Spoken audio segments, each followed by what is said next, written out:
Okay. Yeah, so hi everyone. Today we would be talking about presenting the HPC training copilot, an intelligent automation system that makes the supercomputer training accessible to anyone without requiring HPC expertise. A lot of errors would come if we want to train the model on HPC, for example, slum scripts and queued errors and timeout. And without requiring this knowledge, we would be the whole project is to act as an intermediary between this HPC and the people who do not have the knowledge. So all of this have been discussed. So we have to write the slum derivatives and load manuals manually and wait for the status loops and pass log files. So all of this has been automated and the user just has to provide the project path where all of their files are located and our model would configure according to that and generate the slum derivatives. So users defines the goal and Copilot defines the method. And what it does is after providing the path, it actually goes through the project requirements and also provides the cluster availability and generates the optimized resources and then submits the job to the queue and accordingly manages the checkpoint also. So for this, we have mainly the two agent reflection architecture. So there's a planner and then there's a doctor, which is the critic. So the operator executes the complete plan. And then there's a critic, which actually monitors the failure logs and also patches if there are any errors comes up during the execution of the file that is in the supercomputer. And the main job of the operator is it inspects the path that is provided by the user, and then it also profiles the cluster availability and also generates the slum scripts that are actually required for the file execution and revises the plans based on the critic feedback. So this is the job of the operator. And then there is a critic which keeps on looking for the log files and looks out for the errors and also goes to the recommends the safe patches to come up for that errors. So this is the entire loop that we have here, the operator and the critique. And the main return of investment for this is we spend a lot of time diagnosing, writing the slum scripts and diagnosing the supercomputer for a lot of time. And here the GitHub Copilot actually automates the process and a lot of time is saved and the training continues without a lot of work from the user. So we have designed two execution modes here. So there's the intelligent mode and the legacy mode. Intelligent mode, it's actually ready for the production, but the legacy mode, it's just the um, we actually have the CI/CD and just the debugging, no automatic retries. And we have a controlled execution and the reproducibility as well. And for the dry run of the code, so we have here our code.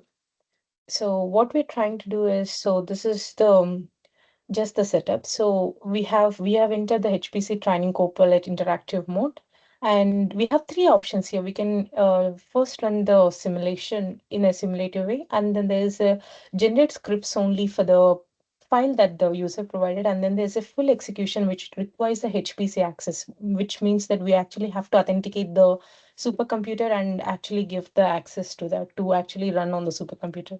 So first I'm choosing the run simulation. So here I have this mode simulates the entire HPC mode workflow locally. So if what it is trying to do is it is trying to create a folder and it is assuming that it has a path to the supercomputer path and then uploads the entire folder that is given by the user to that folder and then analyzes it locally and then generates the batch files. So I choose the demo project for now. And then it is saying that it has analyzed the project locally. So what after analyzing that, it has got to know that it has the train.py file and what are the frameworks that are required and what is the total memory required and the model size accordingly. This is very important because according to the memory size, the clusters or the nodes have to be selected. So we have the Perlmutter supercomputer here. So it has the 100 GPUs and each GPU has 4 GPUs per node. So it has generated the plan also. So first it executes for limited time to show that it executes, and then we can go for the complete full training. So this is the execution plan that it is saying here. And then it goes on and tries to generate the slum scripts. So these are the actual scripts that that are the batch files that would be scheduled, and these are required according to the memory requirements and the model size that is given by the project here.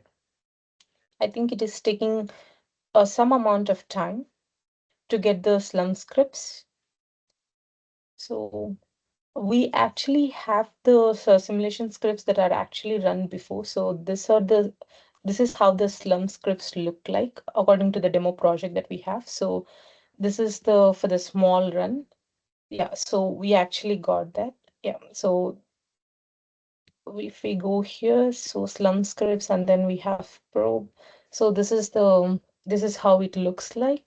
And we can actually replace all of these details in a configuration file. And then we have all of the specific requirements from the supercomputer, and then the actual code that it is actually running. So this is the srun command that actually executes and trains the model in the supercomputer.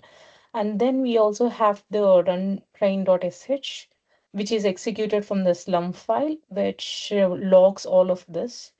We can set all of these different things from the or from the file from this file itself. So if we also integrated the apart from the simulation interactive mode also, so this is the supercomputer that we were trying to access and automate everything. So we got to the step where we were able to upload our local file. So this is the local file we had in our local computer. We automated that, and we successfully uploaded that into the supercomputer. But running and actually scheduling actually asked us to have the other credentials, so we did not get into that part. So this is all we have, and thank you.